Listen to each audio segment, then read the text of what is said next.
Hey, thanks for joining me for another episode of What's That All About? This one is creepy.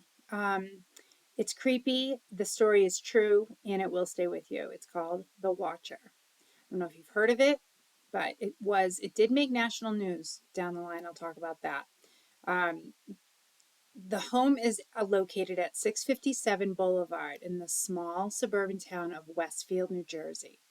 It was built in 1905. I'm going to give you a brief history of the ownership because I think it's important just to see how many hands it's kind of changed through in families over the years. Um, in 1913, William H. Davies, a, a, as a side note, a one-term mayor elected in 1932, he purchased the home for $1. Okay. In July of 1947, Davies sold the house to his son Ernest and daughter-in-law Frances for $1. And then in 1951, Ernest and Frances, in turn, sold the house to Dillard and Mary Bird for, you guessed it, $1. Man, it's a hot market. Next, the Birds went on to sell to Lawrence and Mary Schaefer in 1955, but this time the price had gone up. It was a whopping $23,000.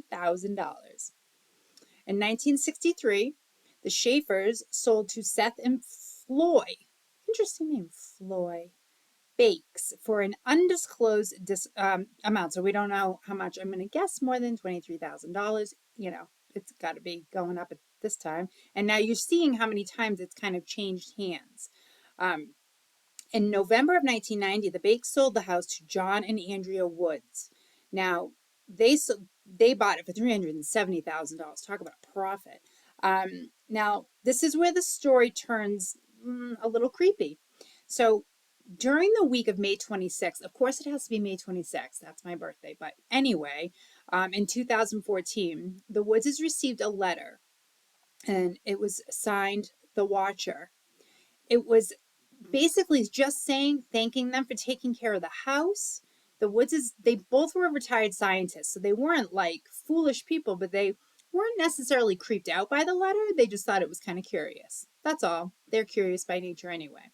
It wasn't threatening, they were just getting thanked. Well, anyway, they were in the process of selling the home to the Broadduses at the time. Now, in June 2nd, 2014, the Broadduses, I'm not sure if I'm saying their name right, but the Broadduses closed on the home for a reported 1.355. That's a mighty big leap. God, 1.3 million. Long way from the original price of $1. Anyway, on June 5th, 2014, the Broadduses received their first letter. Now, this is where it gets creepy. The author showed an obvious obsession with the house. And I'm going to put up a copy of the letter and I'm going to leave it up there for a little bit. So it also mentions that he knows the make and models of their cars. He talks about how he's seeing contractors flooding into the home and to start renovations, obviously making it very easy to tell that the Broadduses, which is, their names were Derek and Maria, knew that they had someone who was physically watching their house. Now, they reached out to the Woods former owners, asking if they knew anything about the letter. And Andrea Woods responded that they had received one days before they were moving out or closing on the house, but they had thrown it out and didn't think anything of it. But the Woods did go with Maria to the police, where a detective, Leonard Lugo, instructed her not to tell anyone about the letter. I found that odd. Now, on June 18th, 2014, a second letter arrived. This one scared Derek and Maria, as the Watcher not only identified their 3 children by name, but also their nicknames, which they only used in the house. They very rarely called them by their nicknames out in public. Okay? The letter also asked, and I quote, "Have you found what's in the walls yet?" Yeah, my bags would have been packed in record time. At this point, the police had still done nothing. They had gone back. They had kept after them to try and help with maybe an investigating and find out who could be writing these letters, because they weren't postmarked. They were literally physically put in their by someone into their mailbox. So the Broadduses launched their own investigation. They got a PI to stake out the house, and they also hired a former FBI agent to conduct like a threat assessment, and also to basically get a profile of what this watcher might be like. And the agent's name was Robert Lenihan, and he recognized several old-fashioned tics about the letters. And he said that this person obviously is he thinks an older person, and is also most likely a voracious reader and less macho. Not really sure why he mentioned that, but maybe it's because this person, whoever it is, really felt like their power through non-confrontation or something. Now, July 18th, 2014, a third letter arrived. This time, the watcher warned them to stop making changes to the house.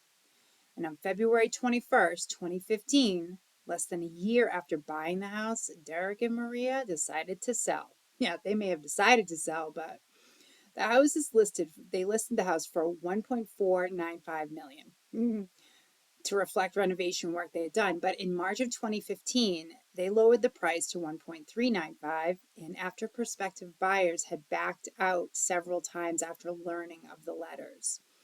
On May 14th in 2015, the house remained on the market and it sat at 1.25 million. And in June of 2015, the Broadduses sued the Woods. They wanted to get their money back, $1.3 million, including the amount that they put in for renovations. So on June 18th, 2015, the Broadduses take the house off the market, and over the next couple of years, Derek and Maria attempt to rent the home while they borrow money from family to just move into another home in the same town, but away from this whole nightmare. Nightmare didn't end there. The Woods is countersued. I mean, these lawsuits did not go anywhere, and this was over the course of a couple of years. But notably, during this time, there was also multiple investigations into police corruption at the time. Now, the detective, Lugo, that had initially taken the first report from them about the letter, who had told him to keep it quiet, he was demoted. Okay, he was demoted for covering up a scandal unrelated to their case, but still, I mean, it's kind of notable to mention. And on June 19th, 2015, NJ.com, NewJersey.com, reports that the lawsuits and the watcher and the letters made national news. Tamron Hall from the Today Show, she was on the Today Show at the time, she even did a big story on it. And there's no hiding the truth from that now. So any buyer's perspective were going to come in, they were going to know about it. And there was also a new police chief at this time, and he actually started an entirely new investigation and combed the neighborhood and got DNA from mostly everybody. Some people did refuse, but most people got back to him with DNA, but they had no matches because they did have some female DNA on one of the letters, but turned out that it didn't belong to anybody in the nearby vicinity of their home. So on February 20th, 2017, they got a fourth letter. Okay. Now, prior to getting this letter, the Broadduses had said they were asking the building commission if they could have the house demolished and just sell the property to a contractor, but they were denied. So in this fourth letter, when it arrived at the house, the author, watcher, taunted them. It could be a she, taunted Derek and Maria for being denied their request. And he also suggested that there was going to be physical harm carried out to their family. So, October 9th, 2017, Derek and Maria list the home again for $1.125 million. And on July 1st, 2019, they finally sell it to Andrew and Allison Carr for $959,000, taking quite a hit in the neighborhood of, $450,000 or something? Anyway, October 13th, 2022, Netflix premieres a show called The Watcher, which I totally recommend you watch. It was really, really good. Terrifying, but good. But so far, the Carrs, Andrew and Allison Carr, have not received any letters. So I guess maybe the house is happy with them because they're not doing renovations. I wouldn't even lift a hammer in that house. And I also wouldn't even walk by the house. But I'll tell you what, it terrified me. I wanted to share it with you, and I don't know if you've heard of it, but if you have, you know all about it. So I hope until the next time you are staying happy and healthy, stay weird, and take care. Bye.